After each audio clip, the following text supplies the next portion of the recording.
আমার প্রিয় ছাত্রছাত্রীরা, তোমাদের আগের ক্লাসে যথারীতি আমি অ্যাকাউন্টেন্সি বা হিসাব শাস্ত্রের উপরে একটা প্রাথমিক ধারণা দেওয়ার চেষ্টা করেছি।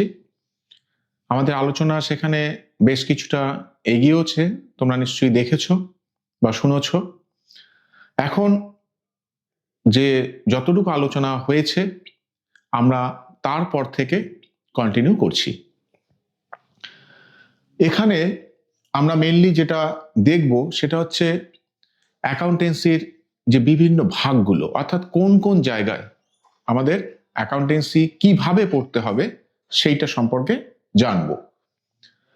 অর্থাৎ সাব ফিল্ডস অফ অ্যাকাউন্টিং, অর্থাৎ হিসাব নিকাশের বিভিন্ন শাখা বলতে পারো, যেটা বলছে ডিফারেন্ট ব্রাঞ্চেস অফ অ্যাকাউন্টিং। অর্থাৎ আমরা যে হিসাব নিকাশ, সেই হিসাব নিকাশ সেইটাই যদি আমরা বিভিন্ন অ্যাঙ্গেলে ভাবি তাহলে তার নামগুলো দেখবে পাল্টে যাচ্ছে, কিন্তু কাজটা হয়তো অনেকটাই এক, কিন্তু তার কাজ করার যে নেচার তার উপর বেস করে তাদের নামগুলো পাল্টে যায়। যেমন এরকম আছে ফিনান্সিয়াল অ্যাকাউন্টিং। ফিনান্সিয়াল অ্যাকাউন্টিং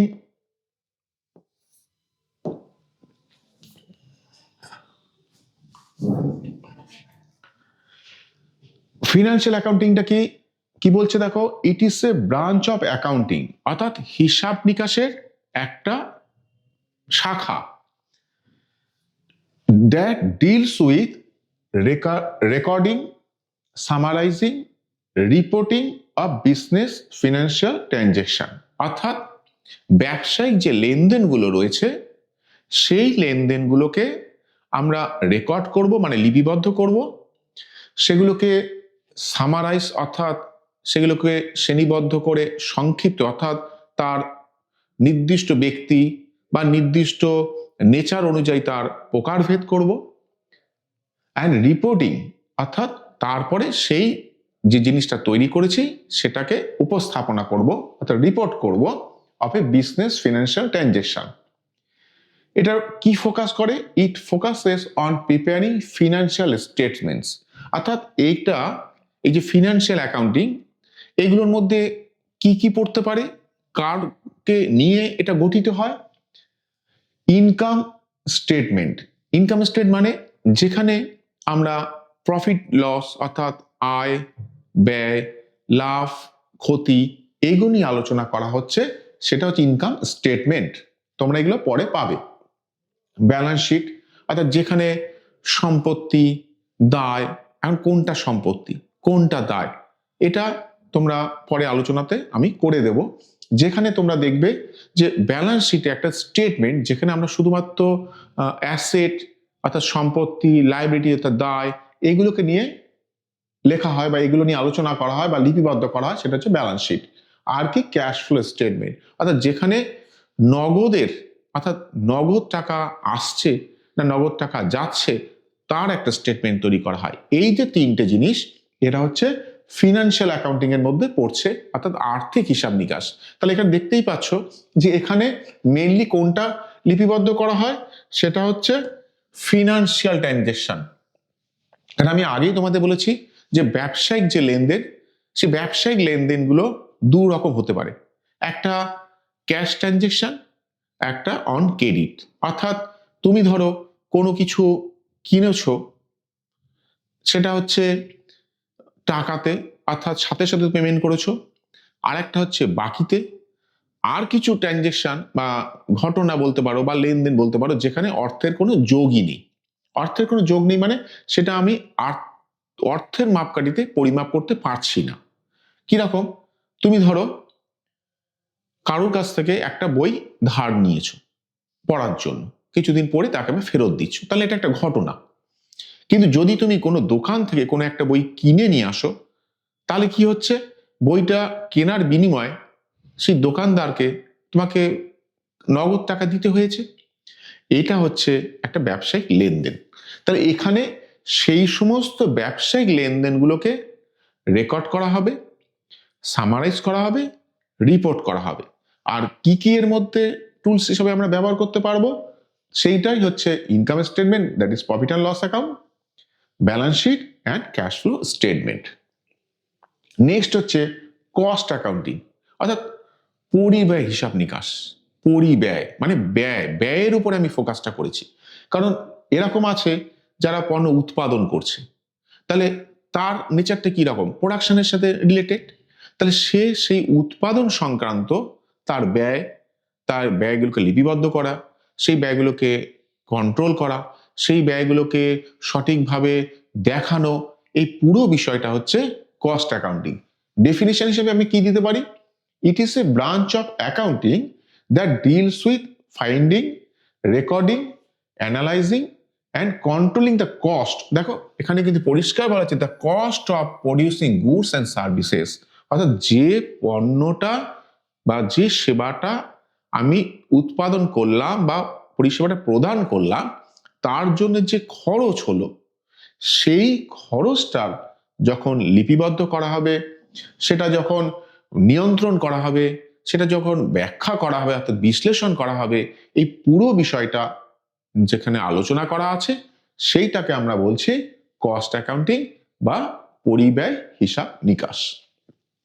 আর একটা কি ম্যানেজমেন্ট অ্যাকাউন্টিং, অর্থাৎ ব্যবস্থাপনা হিসাব নিকাশ। এই যে ফিনান্সিয়াল অ্যাকাউন্টিং, এই যে কস্ট অ্যাকাউন্টিং, এখান থেকে যে তথ্যগুলো আমরা পেলাম, সেই তথ্যগুলোকে যখন ব্যবহারের উপযুক্ত করে ম্যানেজারের কাছে আমি উপস্থাপন করছি, কারণ তার তো একটা প্ল্যান তৈরি করতে হবে ভবিষ্যতে সে কি কাজ করতে যাচ্ছে, তাহলে তাকে যে তথ্যগুলোর উপর বেস করে এটা তৈরি করতে হবে, সেই সংক্রান্ত যে তথ্যগুলোকে নিয়ে যে হিসাব নিকাশটা করা হচ্ছে সেটা হচ্ছে ম্যানেজমেন্ট অ্যাকাউন্টিং। ডেফিনেশনটা কি রকম, ইট is a branch of accounting that provides financial and non financial information. অর্থাৎ সবসময় যে আর্থিক তথ্যই দিতে হবে এরকম কিন্তু নয়, অনেক অনার্থিক, অর্থাৎ যার সাথে হয়তো অর্থের কিন্তু যোগাযোগ নেই, কিন্তু কোনো প্ল্যান তৈরি করতে গেলে, কোনো কাজ ঠিক করতে গেলে আমাদের সেই হয়তো অনার্থিক ইনফরমেশনটা খুবই গুরুত্বপূর্ণ। তা সেই রকম ফিনান্সিয়াল বা নন ফিনান্সিয়াল ইনফরমেশন কাকে, টু ম্যানেজার্স, কি করে, to help them in planning, decision making and controlling of business activities. অর্থাৎ ব্যবসায়িক কার্যকলাপ রয়েছে, যে ব্যবসায়িক কার্যকলাপ সম্পর্কে তার যে একটা প্ল্যান তৈরি করা, তার যে একটা সিদ্ধান্ত নেওয়া, তার যে নিয়ন্ত্রণ করা, এই পুরো কাজটা করতে গেলে যে তথ্যগুলো দরকার, সেই তথ্যগুলো নিয়ে যেখানে আলোচনা করা হয় বা সেই তথ্যগুলো যেখানে লিপিবদ্ধ করা হয়, তাকেই আমরা বলছি ম্যানেজমেন্ট অ্যাকাউন্টিং। তাহলে ম্যানেজমেন্ট অ্যাকাউন্টিং এর যে তথ্যগুলো আমরা কোথা থেকে পেতে পারি, ফিনান্সিয়াল অ্যাকাউন্টিং থেকে পেতে পারি, কস্ট অ্যাকাউন্টিং থেকে পেতে পারি, নিয়ে আমরা কি করব, ম্যানেজারের কাছে উপস্থাপনা করছি তার সিদ্ধান্ত নেওয়ার জন্য, তার পরিকল্পনা তৈরি করার জন্য, সেইটাকে আমরা বলছি ম্যানেজমেন্ট অ্যাকাউন্টিং। এরকম অ্যাকাউন্টিং এ আরো অনেক ক্লাসিফিকেশন বা প্রকারভেদ বা ব্রাঞ্চেস রয়েছে, কিন্তু সংসদের যে সিলেবাস যেটা তোমাদের পড়তে হবে ফার্স্ট সেমিস্টারে, সেখানে তোমাদের দেখবে এই 3 ধরনের অ্যাকাউন্টিং এর কথাই বলা আছে।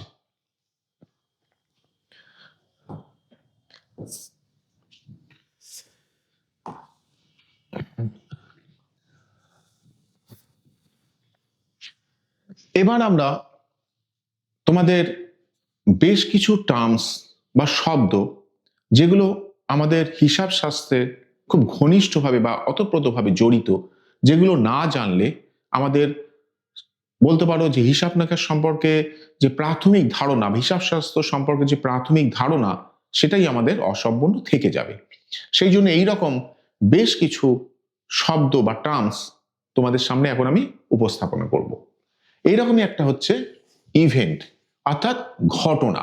তাহলে ঘটনাটা কি, অর্থাৎ কোনো একটা সময় যা কিছু ঘটছে সেটাই হচ্ছে ঘটনা। কিরকম, a process or a part of process having a particular moment and place of occurrence, অর্থাৎ কোনো একটা নির্দিষ্ট সময়, কোনো একটা নির্দিষ্ট জায়গাতে যা কিছু ঘটলো সেটাই হচ্ছে ঘটনা। যেমন তুমি ধরো পরীক্ষায় বসেছো, তাহলে এটা একটা ঘটনা। কোনো একটা নির্দিষ্ট ডেটে তুমি হয়তো কোনো একটা কিছু খেলেছো, কোনো জায়গায় বন্ধুদের সাথে হয়তো কোথাও গেছো, অর্থাৎ এটা একটা ঘটনা, কিন্তু এর সাথে অর্থের যোগ থাকতেও পারে, নাও থাকতে পারে। তাহলে জাস্ট সিম্পল ওয়েতে কোনো কিছু ঘটাকেই আমরা বলছি ঘটনা বা ইভেন্ট। বিজনেস ট্রানজেকশন, ব্যবসায়িক লেনদেন, সেটা কি?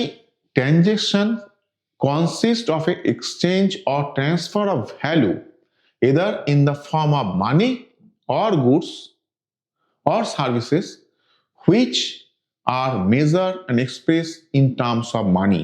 অর্থাৎ যে সমস্ত ঘটনা অর্থের মাপকাঠিতে পরিমাপযোগ্য, অর্থাৎ সেটার দ্বারা হয়তো টাকা এসছে বা টাকা কারোর কাছে গেছে, অর্থাৎ আমরা সেই ঘটনাটাতে বলতে পারি যে এত টাকার লেনদেন হয়েছে, তার মানে তার সাথে অর্থের একটা যোগ রয়েছে। এই যে ঘটনা যার সাথে অর্থের যোগ রয়েছে, এই রকম ঘটনাকে আমরা বলবো বিজনেস ট্রানজাকশন বা ব্যবসায়িক লেনদেন। তাহলে লেনদেন, তা বুঝতেই পারছো দুটো ওয়ার্ড, একটা লেন, একটা দেনা। অর্থাৎ কারোর কাছ থেকে আমি কিছু পাচ্ছি, তার বিনিময়ে আমি তাকে কিছু দিচ্ছি। ধরো তুমি একটা দোকানে গেছো, সেখানে টাকা দিয়ে তুমি একটা বই কিনে নিয়ে আসলে। তাহলে এখানে দেখো তোমার কাছে আসছে কি? একটা বই আসছে। তোমার কাছ থেকে চলে যাচ্ছে কি? নগদ টাকা। তাহলে এখানে দুটো পার্টি, তুমি একটা পার্টি আর একটা পার্টি হচ্ছে সেই দোকানদার। তোমাদের দুজনের মধ্যে দেখো টাকার লেনদেন হলো, তার বিনিময়ে বইটা আসলো। তাহলে এই যে অর্থের মাপকাঠিতে এই যে ঘটনাটা পরিমাপযোগ্য হলো, এটাকে আমরা বলছি বিজনেস ট্রানজেকশন।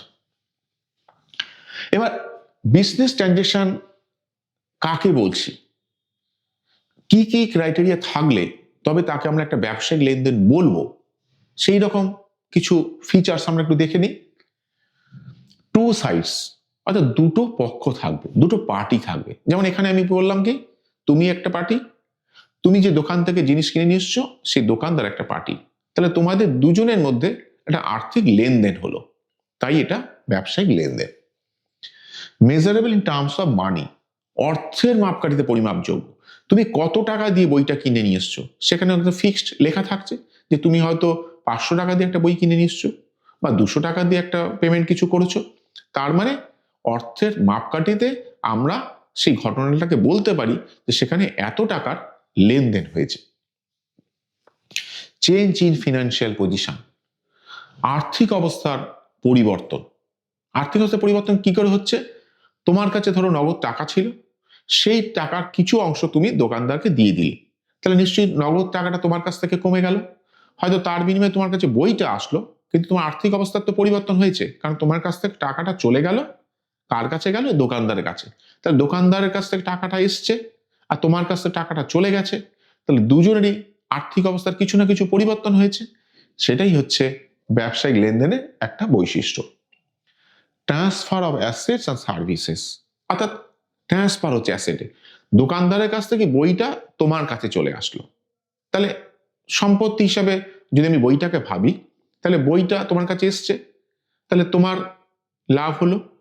দোকানদারের কাছ থেকে একটা বই কমে গেল, তার লস ঠিক না, তার হয়তো বইয়ের দিক দিয়ে যদি ভাবি তাহলে একটা বই কমে গেল, তাহলে বইটা মালিকানা হস্তান্তর হয়ে গেল, অর্থাৎ দোকানদারের কাছ থেকে তোমার কাছে বইটার মালিকানা চলে আসলো। তাহলে এই যে সম্পত্তিটার জায়গা পরিবর্তন হয়ে গেল, এটাই হচ্ছে transfer of assets and services.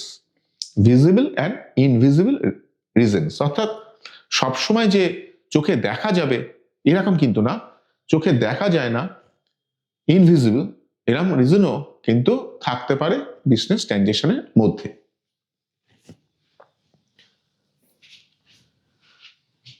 এবার এই যে ব্যবসায়িক লেনদেন, সেই ব্যবসায়িক লেনদেন তার আবার প্রকারভেদ আছে, অর্থাৎ তাকে আমরা কতগুলো ভাগে ভাগ করতে পারি। কার ভিত্তিতে ভাগ করব তার উপর ডিপেন্ড করছে আমি কত ধরনের ভাগ হতে পারে। বিজনেস ট্রানজেকশন যদি আমরা on the basis of cash flow, অর্থাৎ নগদের উপর বেস করে যদি আমরা ব্যবসায়িক লেনদেনকে ভাগ করি, তাহলে তার দুটো ভাগ, একটা ক্যাশ ট্রানজেকশন, একটা নন ক্যাশ ট্রানজেকশন। ক্যাশ ট্রানজেকশন কোনটা?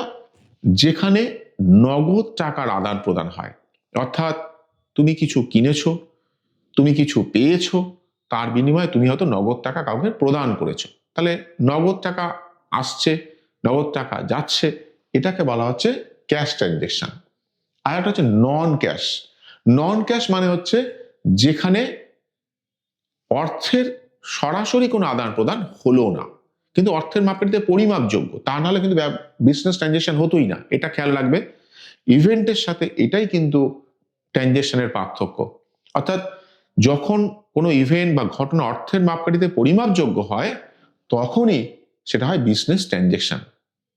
সেই জন্যই একটা কথা তোমরা পাবে হিসাব শাস্ত্রে, যে অল ট্রানজেকশন আর ইভেন্ট, আর all events are not transaction. অর্থাৎ লেনদেন অবশ্যই সেটা ঘটনা, কিন্তু তা বলে সমস্ত ঘটনায় লেনদেন হবে এটা কিন্তু নয়। তাহলে এই যে নন ক্যাশ অর্থাৎ অনার্থিক, এটার দুটো ভাগ, একটা ক্রেডিট ট্রানজেকশন, একটা পেপার ট্রানজেকশন। ক্রেডিট ট্রানজেকশনটা কিরকম? তুমি দোকানদার কাছ থেকে বইটা নিয়ে আসলে, তোমার হাতে পরিচিত, কিন্তু টাকাটা তুমি দুদিন পরে দিলে, তাহলে আপাতত কিন্তু তুমি তাকে টাকাটা দিলে না, তাহলে অবশ্যই এই যে লেনদেনটা হলো এটা বাকিতে হয়েছে, এটা হচ্ছে অন ক্রেডিট। এটা আমরা পরে যখন জার্নাল নিয়ে আলোচনা করব তখন এই ধরনের ট্রানজেকশন তোমাদের বলবো। পেপার ট্রানজেকশন অর্থাৎ কাগজি লেনদেন, অর্থাৎ খাতায় কলমে এসে লেনদেনটা হয়ে গেল, কিন্তু প্রপার ওয়েতে আমি সেটা দেখলাম না। যেমন ধরো তুমি কোন একটা জিনিস কিনেছো, ফিক্সড স্থায়ী সম্পত্তি, এখন স্থায়ী সম্পত্তি কি চলতি সম্পত্তি কি আমরা পরে বলবো। আপাতত ধরো কোনো একটা গাড়ি কিনেছো, এখন কোনো একটা ফার্নিচার কিনেছো, এখন এইগুলো যত ব্যবহার হবে আস্তে আস্তে তার কিন্তু ভ্যালুটা কমতে থাকবে, অথচ তুমি কিন্তু সেটা চোখে দেখতে পাচ্ছ না, অথচ তার কিন্তু ভ্যালু আমাকে কমাতেই হচ্ছে। এই যে লেনদেনটা, এটা হচ্ছে অ্যাকচুয়ালি পেপার ট্রানজেকশন, অর্থাৎ ডেপ্রিসিয়েশন হয়ে গেল, গাড়িটা ফার্নিচারটার অবচয় অর্থাৎ কিছুটা মূল্য কমে গেল, এটা কিন্তু খাতায় কলমে, তাই এটাকে বলা হচ্ছে পেপার ট্রানজেকশন। আর যদি আমরা on the basis of sources ভাবি, অর্থাৎ উৎসটা কি, সে উৎসের ওপর বেস করে আমাদের লেনদেন দু রকম হতে পারে, একটা ইন্টারনাল, একটা এক্সটার্নাল, অর্থাৎ অভ্যন্তরীণ লেনদেন, অর্থাৎ যেটা তোমার ব্যবসার ভেতরেই হয়ে যাচ্ছে, বাইরে কাউকে যোগদান করতে হলো না। আর একটা হচ্ছে বাইরের কোনো লোকের যোগদানের পরে তোমার সেই লেনদেনটা হচ্ছে, সেটাকে আমরা বলবো এক্সটার্নাল ট্রানজেকশন। এবার আমরা আসি অ্যাকাউন্টস, অর্থাৎ হিসাব খাত। তোমরা হিসাব শাস্ত্র পড়েছো, হিসাব নিকাশ পড়েছো, হিসাব রক্ষণ পড়েছো, হিসাবটা কি? এই যে অ্যাকাউন্টস, সে অ্যাকাউন্টসটা কাকে আমরা বলছি? কি বলছে? An account means a record of business transaction concerning a particular person or firm, অর্থাৎ কোনো একটা নির্দিষ্ট ব্যক্তি বা কোনো একটা নির্দিষ্ট ফার্মের সাপেক্ষে যখন কোনো লেনদেন হচ্ছে, অর্থাৎ অ্যাসেটস অর ইনকাম, এক্সপেন্সেস, অর্থাৎ কি করছি এখানে, কি রেকর্ড করা হচ্ছে? কোনো একটা ব্যক্তি বিশেষ কোনো একটা ফার্মের ভিত্তিতে যখন সেই লেনদেনগুলোকে, সেই সম্পত্তিটাকে, সেই খরচটাকে, সেই আয়টাকে লিপিবদ্ধ করা হলো, তখন সেটাকে আমরা বলছি অ্যাকাউন্ট বা হিসাব। অ্যাকচুয়ালি কি হয়? ইট is A summarised record of all transactions which takes place in an accounting year with respect to a person or thing, অর্থাৎ কোনো একটা নির্দিষ্ট ব্যক্তি বা বস্তু বিশেষে সেইটা যখন লিপিবদ্ধ করা হয়, অ্যাকচুয়ালি সেটা হচ্ছে সামারাইজড ফর্ম, সেইটাকে আমরা বলছি হিসাব খাত। এই ক্লাসিফিকেশন অফ অ্যাকাউন্টস, অর্থাৎ এই যে হিসাব খাত, তার আবার বিভিন্ন ভাগ থাকতে পারে। কি কি ভাগ? যদি আমরা গোল্ডেন রুল, স্বর্ণসূত্র, সেটা কি, সেটা আমরা এই অ্যাকাউন্টসের যখন প্রকারভেদগুলো বলবো তখন আমরা আলোচনা করবো। অ্যাকচুয়ালি এটা কিন্তু ট্র্যাডিশনাল অ্যাপ্রোচ, অর্থাৎ দীর্ঘদিন ধরে এটাই আমাদের আলোচনা হয়ে আসছে বা এর ভিত্তিতেই আমরা অ্যাকাউন্টসকে ভাগ করে আসি। এটা হচ্ছে পার্সোনাল, এটা ইমপার্সোনাল, ব্যক্তি অব্যক্তিক। ব্যক্তির মধ্যে হচ্ছে যেখানে কোনো ব্যক্তি সংযুক্ত থাকছে, অর্থাৎ কোনো মানুষ তার সাথে রিলেটেড, সে নামেই হচ্ছে দুটো ভাগ, একটা হচ্ছে ডেটার্স, একটা হচ্ছে ক্রেডিটার্স। ডেটার্সটা কি? তুমি ধরো কাউকে জিনিস বিক্রি করেছো, ধরো আমি রামকে বিক্রি করছি, অর্থাৎ গুড সোল টু রাম। এই যে রাম একজন ব্যক্তি, অর্থাৎ আমরা তাকে কি করেছি, জিনিসটা বিক্রি করেছি। কেন বিক্রি করেছি, কিভাবে বিক্রি করেছি সেটা প্রশ্ন নয়, আমি তাকে বিক্রি করেছি ধরো বাকিতে, তাহলে সে হয়ে যাচ্ছে আমাদের কাছে ডেটার। কারণ তাকে তো বিক্রি করেছি, সে তো আজও কালো আমাকে টাকাটা দেবে, তাহলে এটা হচ্ছে পার্সোনাল অ্যাকাউন্ট, মানে কোনো একজন ব্যক্তি এর সাথে যুক্ত রয়েছে। সেম ক্রেডিটার্স, কিন্তু এটা হচ্ছে পারচেস করেছো তুমি কারোর কাছ থেকে বাকিতে, ধরো গুডস পারচেস ফ্রম রহিম, তাহলে রহিমের কাছ থেকে তুমি কিনেছো কিন্তু এখন টাকাটা দিলে না, তো টাকাটা দিতে হবে, তাহলে এখানে রহিম হয়ে যাচ্ছে কি ক্রেডিটার্স। তার মানে কোনো একজন ব্যক্তির সাথে যুক্ত, তাই এগুলো হচ্ছে পার্সোনাল অ্যাকাউন্ট। ইমপার্সোনাল অর্থাৎ যেখানে ব্যক্তি যুক্ত নয়, তাহলে কি থাকবে, সম্পত্তি, মানে রিয়েল অ্যাকাউন্ট, সম্পত্তিবাচক। আর একটা কি নমিনাল অ্যাকাউন্ট, নামিক, অর্থাৎ যেখানে আমাদের বিভিন্ন খরচ, যেখানে বিভিন্ন আয়, লাভ, ক্ষতি, এই ধরনের বিষয়বস্তুকে সংযুক্ত করা হবে, তখন তাকে বলা হবে নমিনাল অ্যাকাউন্ট বা নামিক হিসাব। এখন এই যে বিভিন্ন অ্যাকাউন্টের কথা তোমাকে বললাম, সে অ্যাকাউন্টগুলোর ডেবিট কোনটা, ক্রেডিট কোনটা, আমি প্রথমেই তোমাদের বলেছিলাম যে ডেবিট অ্যাকচুয়ালি আমরা সাধারণ অঙ্কেতে যেটা প্লাস বলতাম সেটাই এখন হয়ে যাবে ডেবিট, আর যেটা আমরা এতদিন মাইনাস করতাম সেটাই হয়ে যাবে ক্রেডিট। এখন এই যে ডেবিট, এটা অ্যাকচুয়ালি হচ্ছে ল্যাটিন ওয়ার্ড, কোথা থেকে এসছে, ডেবিটাম থেকে।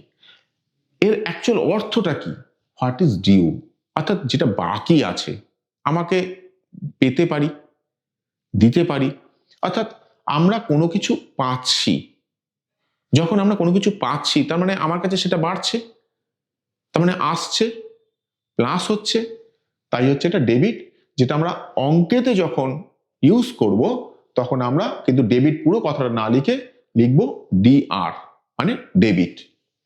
ক্রেডিয়ার যেটা এসছে ক্রেডিট, অর্থাৎ ক্রেডিট শব্দের এসছে ক্রেডিয়ার থেকে, যার অর্থ কি হোয়াট ইজ ট্রাস্টেড, অর্থাৎ বিশ্বাস বা প্রত্যয়, অর্থাৎ তুমি আজকে নিয়েছো কোনো জিনিস, টাকাটা তুমি দুদিন পরে দিচ্ছ কি একদিন পরে দিচ্ছ, এই যে বিশ্বাস করে তোমাকে দেওয়া হলো, তাহলে তুমিও তো তাকে বিশ্বাস করে তার কাছ থেকে নিয়েছো, দুদিন পরে টাকাটা দিচ্ছ, এই যে বিশ্বাস বা একটা প্রত্যয় কাজ করছে, এটাই হচ্ছে অ্যাকচুয়ালি এখানে ক্রেডিট বা ক্রেডিয়ার থেকে যেটা এসছে, যখন আমরা অঙ্কে ইউজ করব তখন আমরা লিখব সিআর।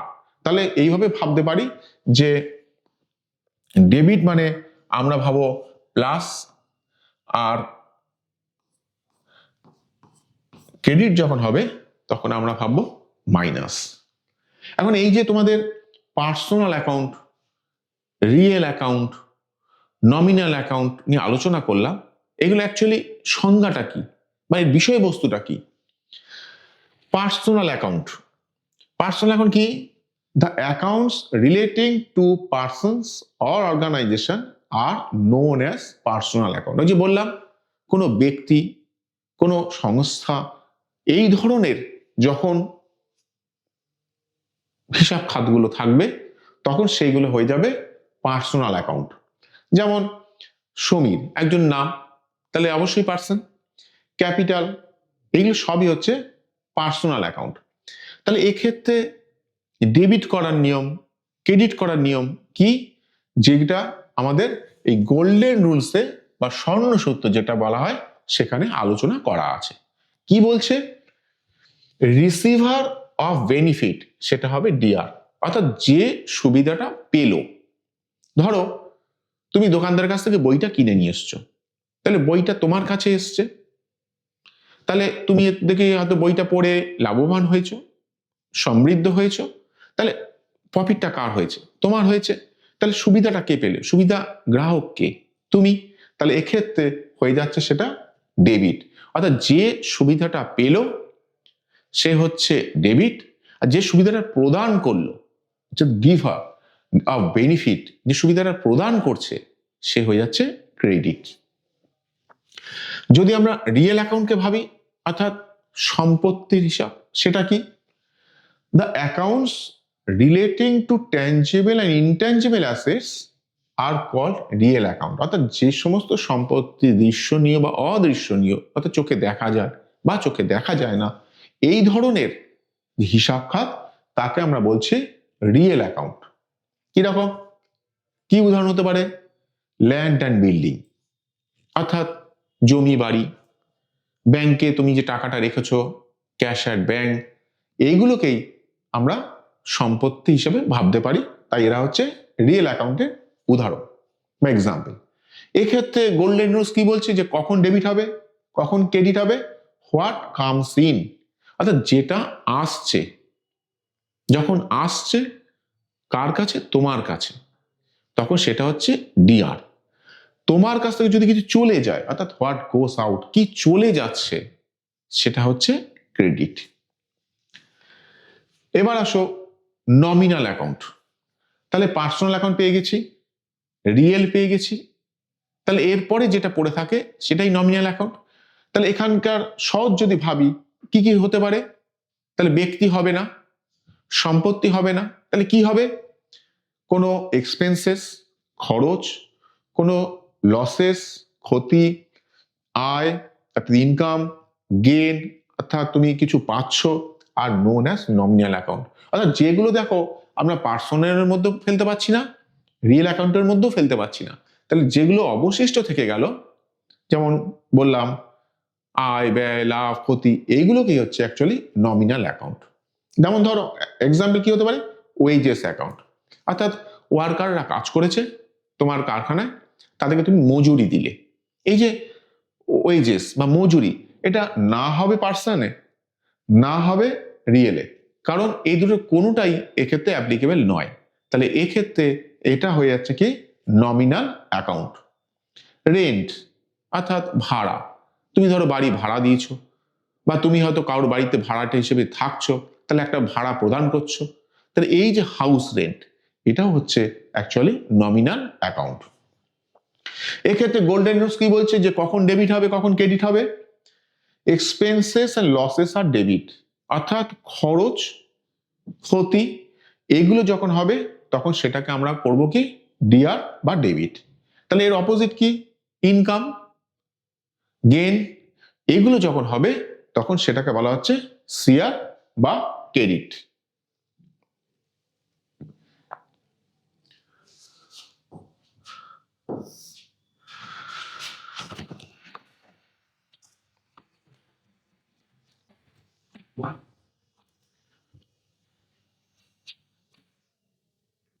আচ্ছা, তোমাদের গোল্ডেন রুলস নিয়ে যে আলোচনাটা করলাম, অর্থাৎ নমিনাল অ্যাকাউন্ট, তার রুলসটা কি, কখন ডেবিট হবে, কখন ক্রেডিট হবে, বা রিয়েল অ্যাকাউন্টের কখন ডেবিট হবে, কখন ক্রেডিট হবে, এখন আমরা কয়েকটা উদাহরণের মাধ্যমে বা এক্সাম্পলের মধ্য দিয়ে দেখে নিই যে অ্যাকাউন্ট কি হচ্ছে, তার ডেবিট বা ক্রেডিট অ্যাকচুয়ালি যে নিয়মগুলো বললাম সেটা কি করে অ্যাপ্লিকেবল হচ্ছে, একটু দেখে নেওয়া যাক।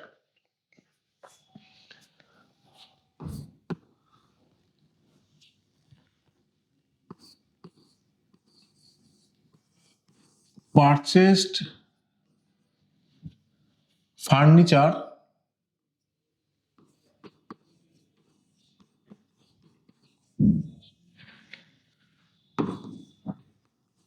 with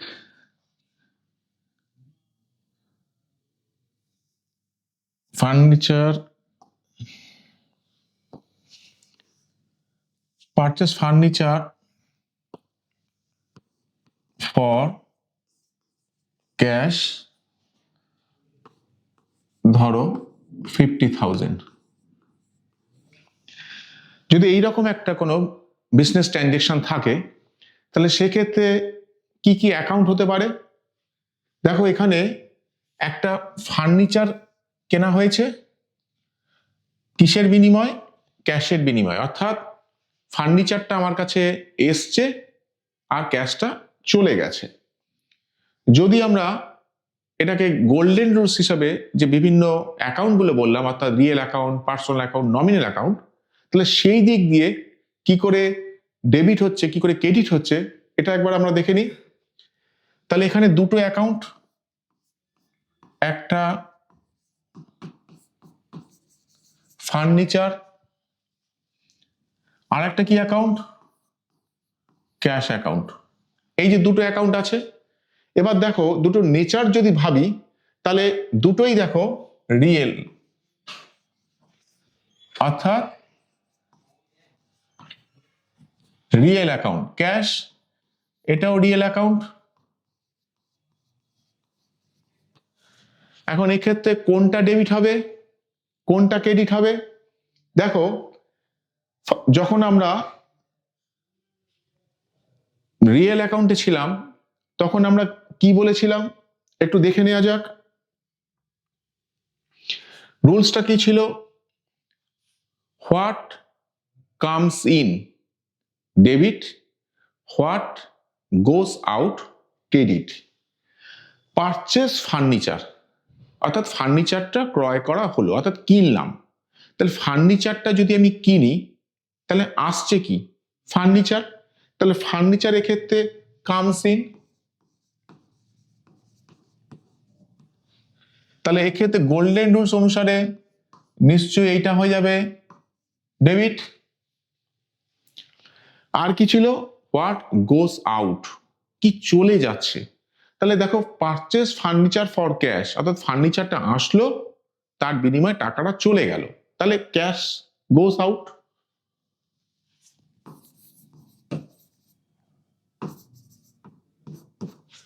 তাহলে এক্ষেত্রে এটা কি হচ্ছে? ক্রেডিট। তাহলে হোয়াট কামস ইন, ফার্নিচার এসছে, সেই জন্য ফার্নিচার রিয়েল অ্যাকাউন্ট এসছে, সেই জন্য ডেবিট হচ্ছে। ক্যাশ নগদ টাকা রিয়েল চলে যাচ্ছে, তাই এটা ক্রেডিট হলো। আরেকটা উদাহরণ দেখা যাক।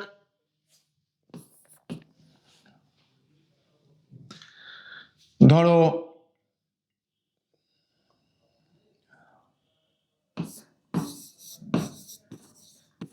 Rent paid by cash rupees, ধরো 1000 টাকা। এক্ষেত্রে ফার্স্টেই আমাদের দেখে নিতে হবে অ্যাকাউন্ট কি কি হচ্ছে।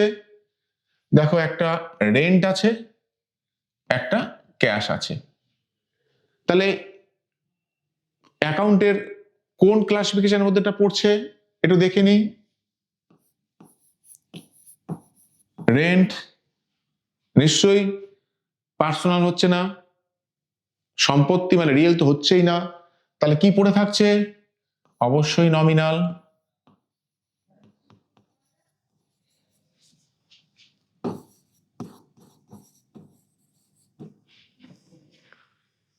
এবার এসো ক্যাশ। ক্যাশ তোমরা আগে অলরেডি দেখেছো,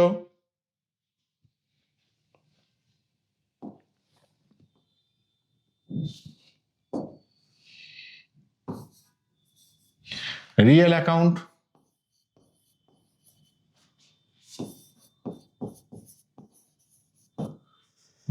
তাহলে সেক্ষেত্রে আমাদের কি ছিল? যদি আমরা রিয়েল অ্যাকাউন্টে ভাবি হোয়াট গোস আউট, যেটা চলে যাচ্ছে, তাহলে রেন্ট পেড করেছো, পেড মানে তুমি কাউকে প্রদান করেছো, দিয়েছো, তাই তুমি যদি দিয়ে দাও টাকাটা নিশ্চয়ই চলে যাচ্ছে। তাহলে ক্যাশ এক্ষেত্রে কি হচ্ছে? চলে যাচ্ছে, তার মানে গোস আউট। তাহলে এটা কি হবে? নিশ্চয়ই ক্রেডিট হবে। তাহলে যদি আমরা ডেবিট ক্রেডিট হিসেবে দুটো দিক ভাবি, তাহলে একটা দিক অলরেডি ক্রেডিট হয়ে গেছে, তাহলে এখন একটা দিকে খালি আছে, সেটা হচ্ছে ডেবিট। তাহলে অবশ্যই রেন্ট অ্যাকাউন্ট এক্ষেত্রে ডেবিটই হবে। কিন্তু যদি আমরা গোল্ডেন রুলস হিসেবে ভাবি তাহলে কিরকম ভাবতে পারি? রেন্ট পেড, অর্থাৎ রেন্টের জন্য টাকাটা দেওয়া হলো। তাহলে রেন্ট এখানে একটা কি হচ্ছে? লস হচ্ছে, বা ভাবতে পারো এক্সপেন্সেস হচ্ছে। লস না ভাবে ভাবো এক্সপেন্সেস, কারণ তুমি রেন্টটা পেড করেছো, অর্থাৎ ব্যয় হয়েছে, তোমার খরচ হয়েছে, তাহলে এটাকে কি হচ্ছে, এটা হচ্ছে এক্সপেন্সেস।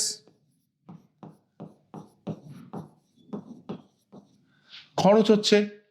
নমিনাল অ্যাকাউন্টের রুলস কি ছিল, all expenses R losses are debit, তাহলে এক্সপেন্সেস অবশ্যই, তাহলে সেইভাবেও যদি আমরা ভাবি তাহলে এটা হয়ে যাচ্ছে আমাদের ডেবিট।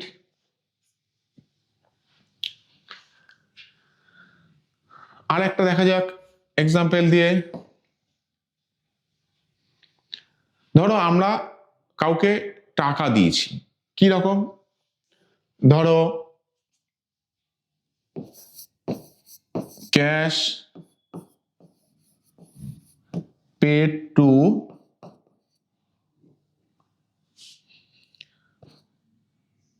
রহিম,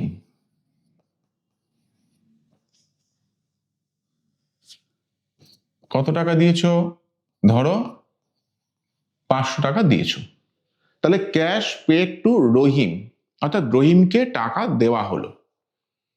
তাহলে এখানে কটা অ্যাকাউন্ট পাচ্ছি, একটা দেখো ক্যাশ পাচ্ছি, একটা দেখো রহিম পাচ্ছি। তাহলে আগে অ্যাকাউন্ট দুটোর নাম আমি লিখে নিই।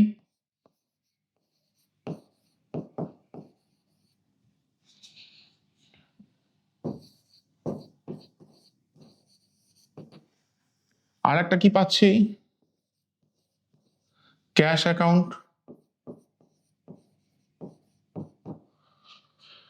এবার এসো কোনটা কোন অ্যাকাউন্টের মধ্যে পড়ছে, অর্থাৎ ক্লাসিফিকেশন অফ অ্যাকাউন্টের মধ্যে এরা কোন হেডে পড়ে, রহিম নিশ্চয়ই নাম, তোমাদের মনে আছে পার্সোনাল অ্যাকাউন্টের ক্ষেত্রে আমি বলেছিলাম রিলেটেড পার্সন, তাহলে এখানে রহিম হচ্ছে একজন পার্সন, তাহলে অবশ্যই এটা হচ্ছে পার্সোনাল অ্যাকাউন্ট, অর্থাৎ পার্সন,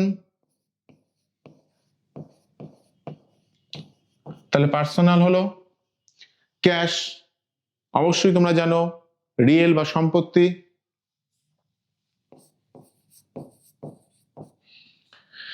এবার আমরা গোল্ডেন রুলস এর যদি ফলো করি, সেক্ষেত্রে পার্সোনাল অ্যাকাউন্টের নিয়মটা কি ছিল, রিসিভার অফ বেনিফিট, অর্থাৎ যে সুবিধা পাচ্ছে।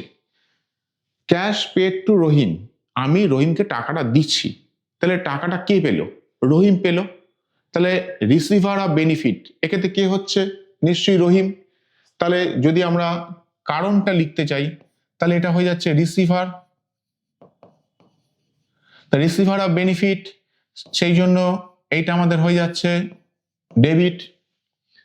যদি আমরা রিয়েল অ্যাকাউন্টের দিক দিয়ে ভাবি ক্যাশকে, তাহলে দেখো ক্যাশ পেড, তুমি টাকাটা দিচ্ছ, তাহলে তোমার কাছে টাকাটা চলে যাচ্ছে। গোল্ডেন রুল অনুসারে কি ছিল, হোয়াট গোস আউট, যেটা চলে যায়, তাহলে এক্ষেত্রে চলে যাচ্ছে কি, ক্যাশটা চলে যাচ্ছে, তাহলে কারণটা কি হচ্ছে, গোস আউট, তাহলে এইটা সেই কারণে হয়ে যাচ্ছে ক্রেডিট।